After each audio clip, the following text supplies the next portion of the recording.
কোথাও উত্তরের নকশা তো কোথাও দক্ষিণের স্নিগ্ধতা, এক ছাদের তলায় বৈচিত্র্যের অপরূপ সমাহার। আর্ট ইন লাইফ সীমা গ্যালারিতে শুরু হয়েছে এই শিল্প প্রদর্শনী। পোশাক থেকে আসবাব, দেশের নানা প্রান্ত থেকে আসা শিল্প সামগ্রী হাজির এই প্রদর্শনীতে। শিল্প সামগ্রীর পাশাপাশি শুধু অলংকারের প্রদর্শনীও।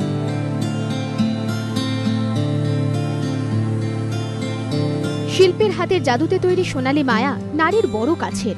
অপরূপ অলংকারের সজ্জায় সেজে উঠতে প্রদর্শনীতে হাজির দুই অপরূপা, অভিনেত্রী ঋতুপর্ণা সেনগুপ্ত এবং অর্পিতা চট্টোপাধ্যায়। অলংকারের ছোঁয়ায় বোধনের আগেই দশভুজার আবির্ভাব। সীমাতে সবসময় এসে দেখি আমরা নতুন নতুন collection, so that always excites me. আর ওদের যেটা বিশেষত্ব হচ্ছে ওরা এত সুন্দর জিনিস আনে যেগুলো অন্য জায়গায় সত্যি দেখা যায় না। আর এত আর্টিস্টিক, এত মানে ফ্রম মানে হ্যান্ডিক্রাফটস থেকে, শাড়ি থেকে, ছেলেদের ওয়েজ থেকে, ব্যাগ থেকে, মানে সব কিছুর মধ্যে একটা ভ্যারাইটি থাকে। বাড়ির পুজো যেখানে হয়, যাদের বাড়ির পুজো হয়, আমার মনে হয় সেখানে তারা এই লুকটা অষ্টমীর দিন সন্ধ্যের জন্যে করতে পারে। কি কি ধরনের গয়না সেজে উঠলেন এই দুই অভিনেত্রী?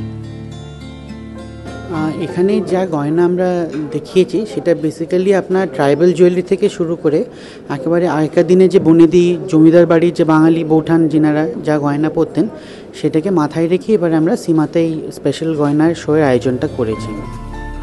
রূপ, অলংকার, সৌন্দর্যের অনন্য এই প্রদর্শনী চোখ টানছে দর্শকদের।